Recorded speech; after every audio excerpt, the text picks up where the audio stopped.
Yeah, excellent. Yay. Okay. Okay, so now that we have you on the line, I'm going to turn it over to you so you can introduce yourself and give us a little bit of an introduction. Yeah, so hi, good morning everybody, and firstly, delighted to be with you all this morning, and huge congratulations to all the winning teams from the 2017-2018 Astro Pi competition. It's always, this competition holds a special place in my heart because it was one of the first ones that we decided to run with Mission Principia. And when we started off, we didn't really know what sort of response we were going to get. And the response over the years has just been phenomenal, not just with Mission Principia, but following on from that with Thomas Pesquet's mission, with Paolo Nespoli's mission, and of course now we're going to be doing Astro Pi again with Alex Guest's mission, who's just gone up into space. So thank you so much for taking part. It's hugely important. Code Clubs, Coder Dojos, Raspberry Pi Foundation, these kind of activities are really giving you guys fantastic skills in computer science, computer coding.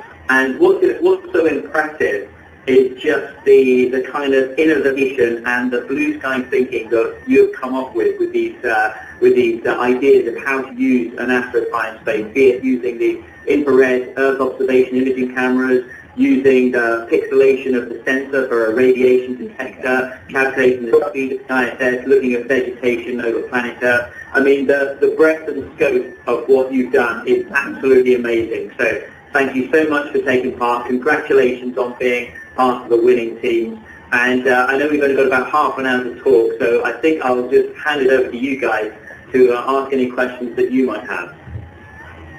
Great. Thank you so much, Tim. So we're going to run this much like an insight call where we're going to go around to each of the schools who are asked their questions one by one to you, okay? So we are going to start with Team Aurora. So we will unmute you now. And Team Aurora, please go ahead and ask your question. Hello, greetings from England. We are Team Aurora, and we'd like to ask you, Tim Peake, how did you prepare for your trip to the space station? Well, hello, Team Aurora. How do you prepare for a trip to the space station? It's not an easy task, and it takes a number of years. I mean, really, you could say that astronauts have been preparing all their life for a trip to the space station. All of the skills that we acquire throughout our careers are very important to use. But it actually takes about 2.5 years specifically to train for a mission to space. Some of the things that we have to learn about are obviously the whole space station, all the systems that it involves, be it electrical systems, cooling systems, life support systems, that we need to be able to do spacewalks. So we spend a lot of time learning how to do the spacewalks. We need to fly the Soyuz spacecraft to and from the space station, so that takes a lot of time, and that involves learning Russian. So they throw in Russian as well. And in addition to that, of course, we need to know all about emergencies, what happens if something goes wrong.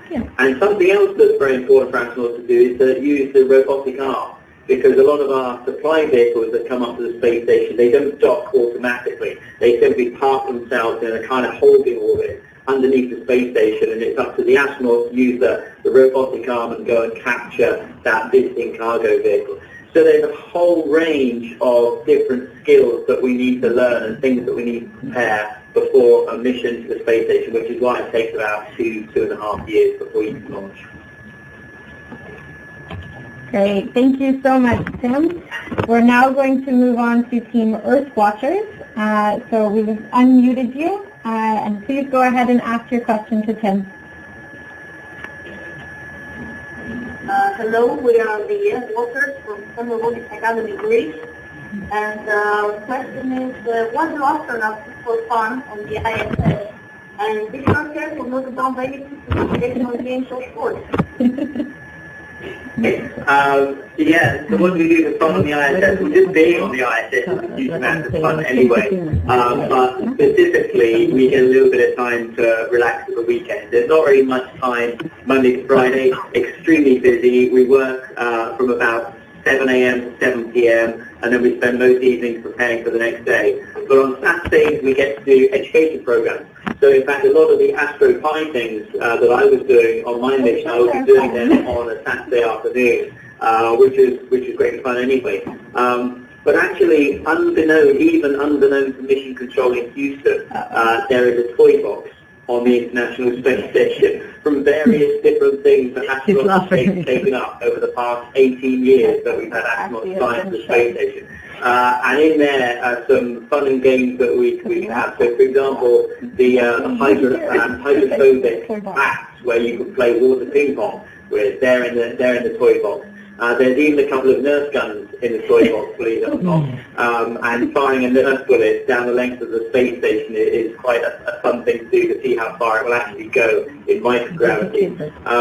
Other fun things we do, of course, I think probably the thing that most astronauts spend their free time doing is simply looking outside the cupola window and taking photographs of planet Earth. It is absolutely stunning, the most beautiful thing you could possibly imagine. And so we don't get a huge amount of time to do that. And so we spend a lot of our free time just taking photographs or calling friends and family. But we can also relax. We can watch movies up there. We have a projector and a white large screen that we use mainly for training and for work up there. But we can also put a movie on there. So 2 or 3 times in a mission, we might all get together as a crew and decide to watch a movie. In my case, in particular, when I got on board, the new Star Wars movie had just come out, so Scott Kelly had got that sent up, and we sat down and watched Star Wars. So there is time for a little bit of fun on board the International Space Station, as well as all the work that goes on. But great question, thank you. Okay, we're going to have to be sure not to tell Mission Control about the toy box. Okay, we'll move on now to Team Spaceballs. So we have unmuted you, and please go ahead to ask him your question. Hello, we are Spaceballs, and our question is, what is one of the best memories of the ISS?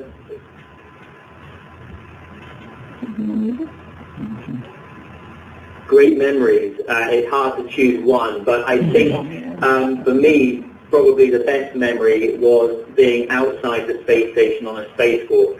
And one moment in particular was when Tim Peake and myself, we had to get to the furthest edge of the space station. We were repairing one of the solar panels, and it happened to be on the very, very edge of the space station.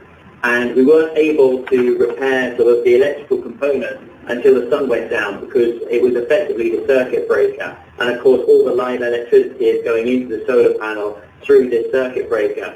So Mission Control just said, hey, hang out for 10 minutes and wait for the sun to go down. So Tim Peake and myself literally had, 10 minutes out on a spacewalk just to enjoy the view of Earth and to enjoy being out there at the furthest edge of the space station with absolutely nothing over my right shoulder except the vast expanse of space and the universe. And it was an incredibly surreal 10 minutes, wonderful memory, and just being able to watch Earth slowly slip into the shadow as we went round the night side of planet Earth was spectacular. So that would be probably my favorite memory that I brought back with me. Thanks so much. Great question. Okay, now we'll move on to Team Ursa Major. We have unmuted you, and please go ahead to ask your question. Hi, I'm Dries from Ursa Major, and my question is, how is eating fruit in space different than on Earth? Yeah, hi Team Ursa Major. How is it different in space? It's a lot more fun, for one thing. Eating food on Earth can be fairly boring with gravity, but when you've got microgravity, you can have an awful lot of fun with your food and your drink, in fact. The one thing you have to be careful is not to make too much mess. So we try not to have too much food that has got too much liquid or sauce in. But we can eat soups even, as long as you open the packet really carefully and you're very careful how you eat them. You can even have sort of thick soups. But yeah, you can play around with food in terms of what you can make as well. We also have Velcro everywhere, so we can stick our packets of food to the table, to the walls. Our forks and our spoons have also got Velcro everywhere. But it's great fun messing about. You wouldn't want things like crisps or biscuits up there. They would just make way too much mess. But we can actually have a few nice off-the-shelf things. So people send up chocolate bars, for example. Or what's also nice to take up is something that's special to your nationality. And then you all come together on a Friday night and have a really good crew meal, and we all share food together. So that's quite a special thing to do as well. Thank you so much. Okay, now we'll move on to Team Astro Mega. Astro Mega, we have unmuted you. Go ahead and ask your question. Yeah, so we are Team Astro Mega, and our question is, what were some of the main experiment themes that you studied on board the ISS? Okay, hi Team Astro Mega. Yeah, great question. I mean, the space station's up there primarily as a scientific laboratory. And in our 6-month mission, we did over 250 experiments. So it's difficult to kind of nail it down to just one or two examples. Generally speaking, the experiments that I enjoyed the most, and most of my astronaut colleagues enjoyed the most, are the life science experiments. Primarily because, of course, we're guinea pigs, we're the subjects of those experiments. So we get very involved in them, we learn an awful lot about them before we fly. And a lot of these experiments, the life science experiments, are all focused on the benefits for people back on planet Earth.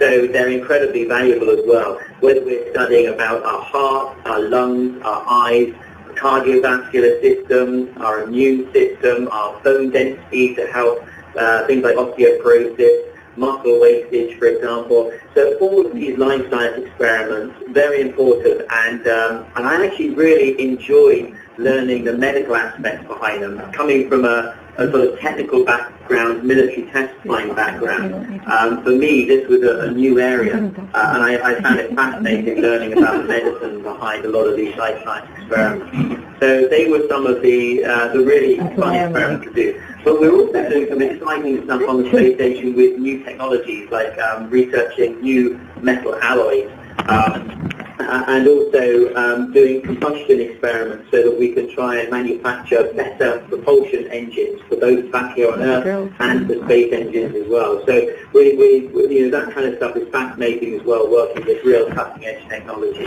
But I would say that probably the life science experiments were what I found most enjoyable. That's a great question. Thank you. Okay, thank you so much. We'll now move on to Team Trentini Doc.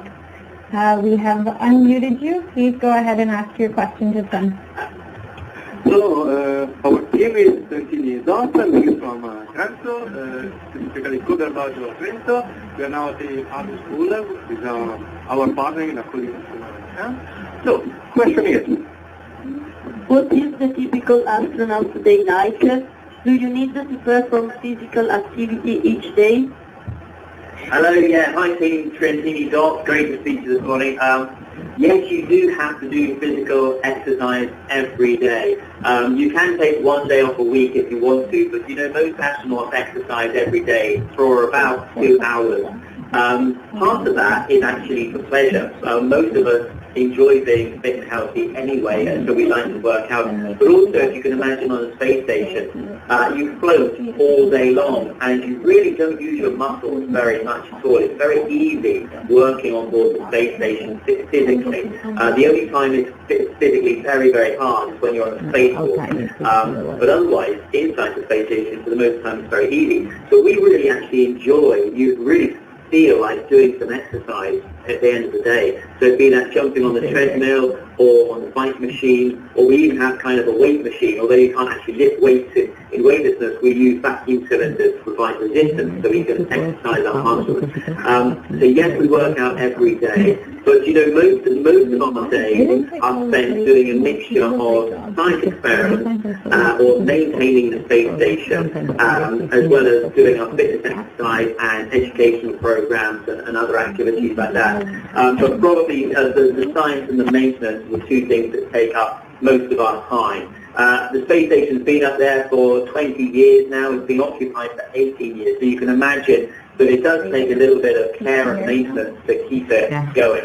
And so sometimes that maintenance is outside the space station on a spacewalk, and sometimes it's maintenance inside the space station. But those 2 days are ever the same, and that's what is great about working up there, is every day you're doing something different, either a different science experiment or working on a different part of the space station, and so it's always an interesting time, and you also have to work with all the mission control centers around the world. So that's not just Houston, that's Moscow, that's Munich, Scuba in Japan, Huntsville for payloads as well. So we're working with these control centers all around the world, which makes it a very, very interesting work environment. Well, you're certainly making us jealous, Tim. Okay, thank you so much. We'll now move on to Team Lampone. We have unmuted you, so go ahead and ask your question. Hi, I'm Nicola, Team Lampone from Coderatorio Trento. The question is, how do you manage alternating day and night cycles on the ISS? And does the absence of regular sunlight affect your body? Hey, Team Lamponi, great question. It's quite hard in the first few weeks when you arrive in space to get used to the fact that we're experiencing 16 sunsets and sunrises every day. Of course, we go around the Earth every 90 minutes, and that does affect your circadian rhythm, so your day-night cycle and your sleep regime as well. It's amazing. You don't notice down here on Earth, we're so used to living on Earth, but we don't notice how our bodies get into a very strict regime, and daylight plays an important part in that regime. It regulates when we feel tired, when we feel awake, when we want to eat, when we feel like exercising, even when we need to go to the loo. I mean, those kind of things are all regulated by Mother Nature. And when you go into space, of course, that all gets a little bit mixed up. And for the first 2 weeks, it can be tricky to get to sleep, and we tend not to sleep that long. Maybe that's because we're not so tired, because we're not working so hard in space. But, 6 hours sleep a night for astronauts is plenty. You don't really need much more than that. I made one mistake early on in the mission. It was about 11 o'clock at night. I was brushing my teeth. I was about to go to bed, but there was a fantastic path coming up over the Bahamas, and I wanted to look and see the Bahamas. So I opened the hatch, and of course it was midday in the Bahamas, and all this bright sunlight came into the space station. I took some photographs, stayed there for about 5 minutes, and I didn't sleep for the whole night because I had so much stimulation from all that ultraviolet coming into my eyes that my body was just like, okay, it's midday and you're not going to bed. So the worst thing you can do just before going to sleep is to look outside the window at daytime. We tend to close up the space station hatches at night so that it helps us get used to going to sleep. And in fact, since I've landed, we've changed our lights on board the space station, so they're not fixed frequency. They used to be just a fixed frequency white light, very clinical, like a laboratory. And now we've got LED lights, so we can shift frequency. So we have blue-white lights during the daytime when we need to be alert, and then it starts to redshift during the night, and it gets much softer. So from the evening meal onwards, we're already trying to get our bodies into that good circadian rhythm. But yeah, great question. I mean, the day-night cycle is very important, and light on the space station plays a huge part in our circadian rhythm. Great, thank you so much, Tim. All right, now we'll move on to Team Enrico Fermi.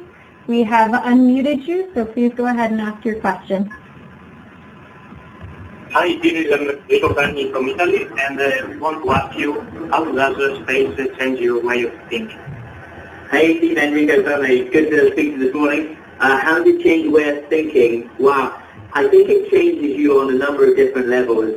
Firstly, it's very hard to go into space and not kind of have a change of perspective. When you see planet Earth from space, I think the first thing that really strikes you is our atmosphere and the scale of the planet versus the rest of the universe, effectively. It's amazing how tiny planet Earth becomes when you're in space. It's also incredibly beautiful. You just see this wonderful planet, blue jewel, and the absolutely incredible sight. But the atmosphere is this just tiny, tiny, thin strip, and it becomes very evident that that is clearly the only thing that protects life here on planet Earth. So you get a completely new perspective of just how fragile we are. It's very easy here on Earth to look up at the sky and just think, hey, the sky goes on forever. And then from space, of course, you realize just how valuable our atmosphere is, protecting us from not becoming a planet like Venus or Mars. And so that changes your perspective. Also, I think it changes your perspective in terms of cooperation. I mean, it's a wonderful international partnership we have on board the space station. We work with our Russian colleagues, our Japanese, Canadians, all Europeans together, and of course with our American colleagues as well. And that's reflected in the view we see of Earth. I mean, in space you don't see any borders, you just see the countries of the world, formed as it has over the last 4 billion years, all the continents.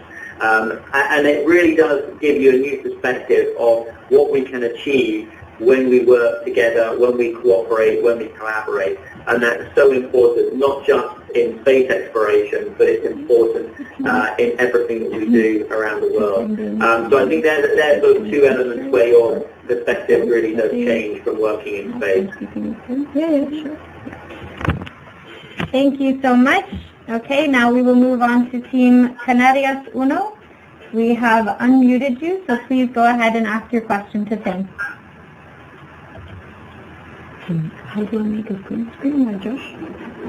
Are they? Hi, Tim Peake. We're Canarias Uno, and I'm question 8. If you could go anywhere to stay, where would you like to go? Okay, a little bit hard for me to hear, but I think it was, where would I like to travel in space? Is that correct? Yes. Yes, okay. Great. Yeah, good question. Where would I like to go?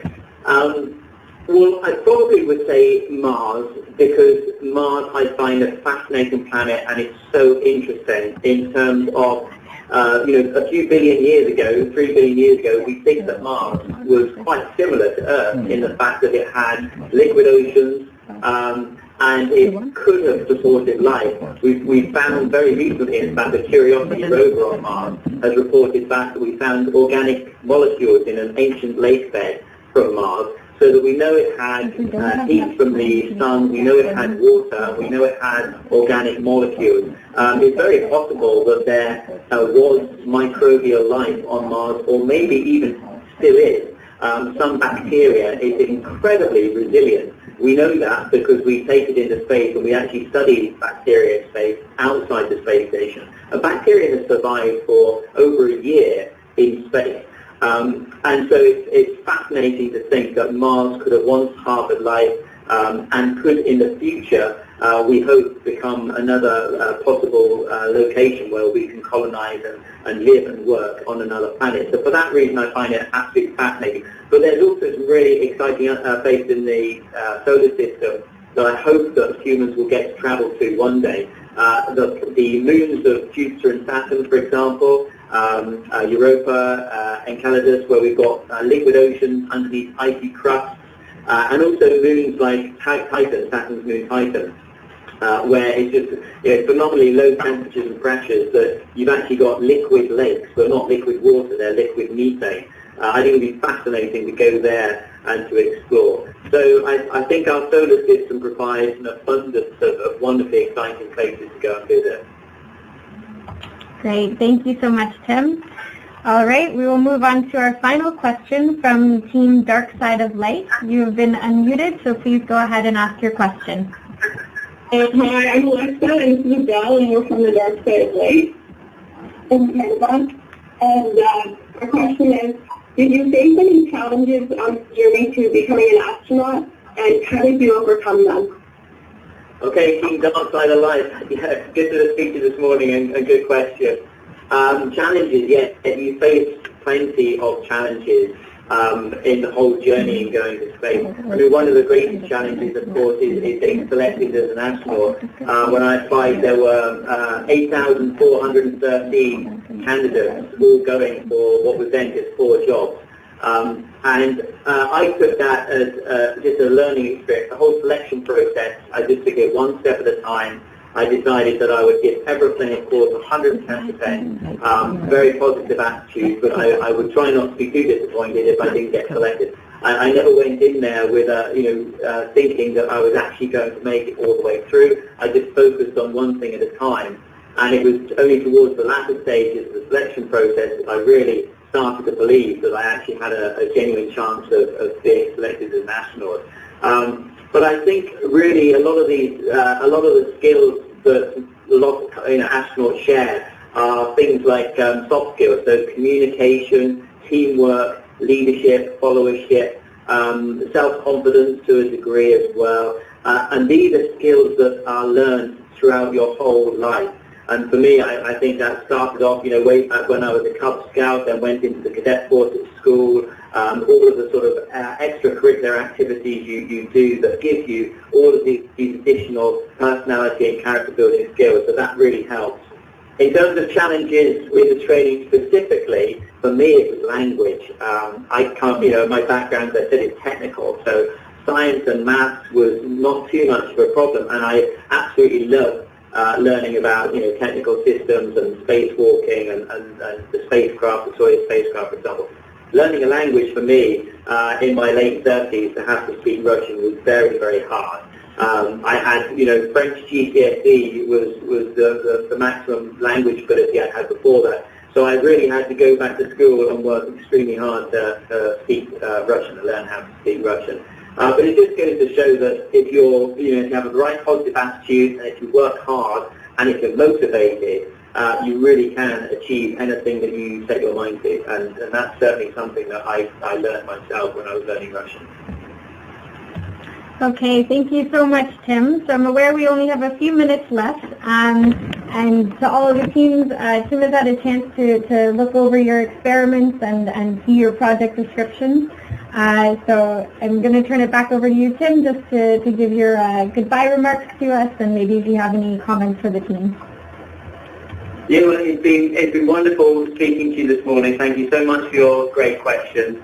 I would just say to you, keep up the fantastic work you're doing. I think that, studying computer sciences and coding is seriously one of the greatest skills that you could be learning at this stage in your career, and this stage in your life, and it's going to set you up extremely well for the future. We certainly need people with your kind of abilities and skills, and there are some really exciting careers to be had as well.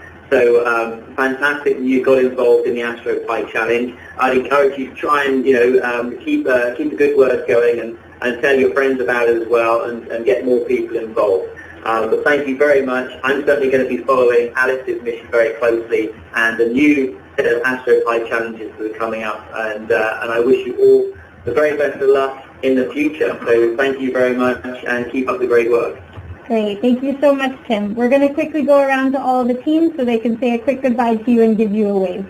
So let's start with Team Aurora. You can go ahead and say goodbye. No.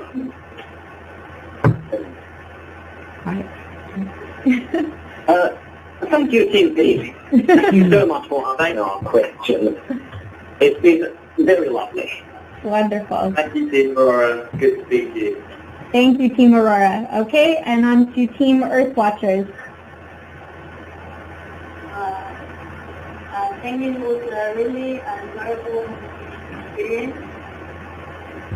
Okay, thank you, Team Earth Watchers.